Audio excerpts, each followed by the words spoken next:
Hi, welcome to virtualsheetmusic.com and livingpianos.com. This is Robert Estrin with a tutorial on tips of how to play Beethoven's famous Sonata Opus 49, number 2 in G major. This is such a great work because it's a wonderful Beethoven sonata, not a simplified version, mind you, but an easier Beethoven sonata than many of the other later sonatas and even earlier sonatas. Interestingly, the Opus 49, you would think that it was written later than some of the earlier opuses, but it was actually published later. It's a relatively earlier work than the opus would reveal. Now, how to approach this piece? Well, there are many aspects about playing Beethoven in general that apply to this piece. I'm going to go ahead and play the first subject of the exposition of the first movement so you can get an idea of what this piece is about.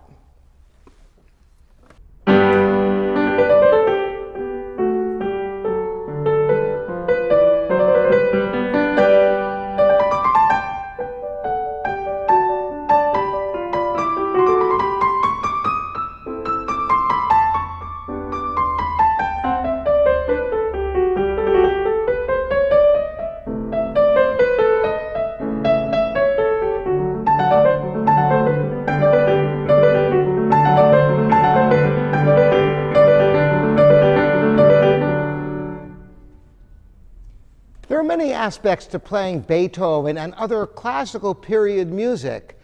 It's very important to play with a regular beat.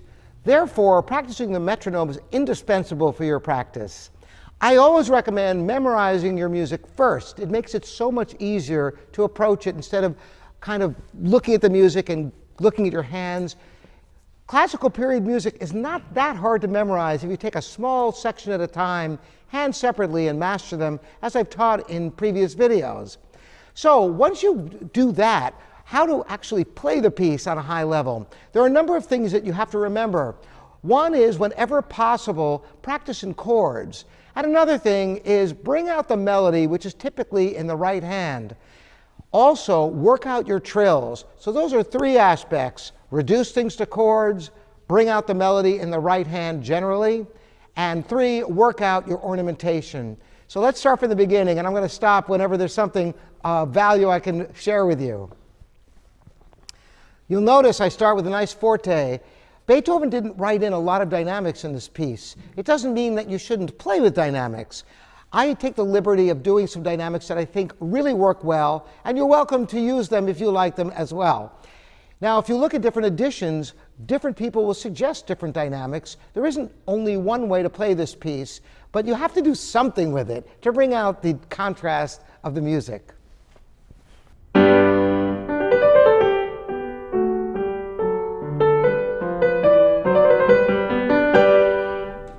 Now you notice I play a rather simple trill there. This is the way I would teach a student to play the piece. Just 5 notes. A more advanced student might play a trill like,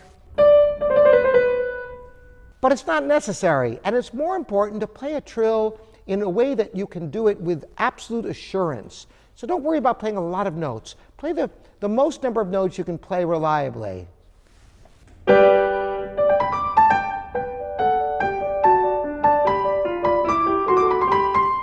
So over there in the left hand, learn it in chords.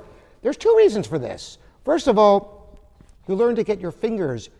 First of all, you use the right fingers because by playing in thirds that way, you'll get your hand over a group of notes.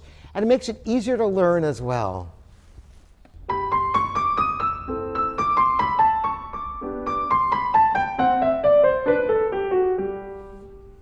Notice the delineation of the quarter notes in the left hand from the wrist to get kind of a staccato. Otherwise, you can get a limp sound, and you don't get the differentiation between the melody in the right hand and the accompaniment in the left hand. Listen if I didn't play those notes staccato in the left hand.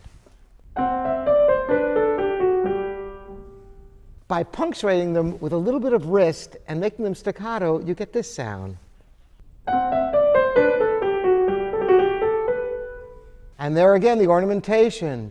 Play exactly the same ornamentation each time. don't feel they have to play a lot of notes. In this case, it's probably written out in your edition.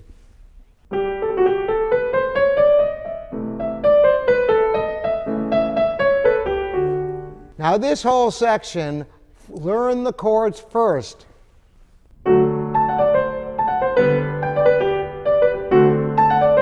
So the left hand, instead of playing this all the time,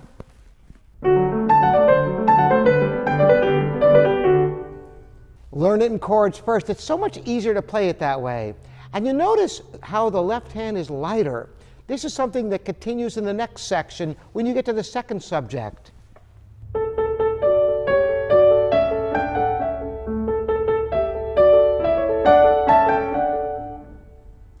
And here again, the left hand can be learned in chords.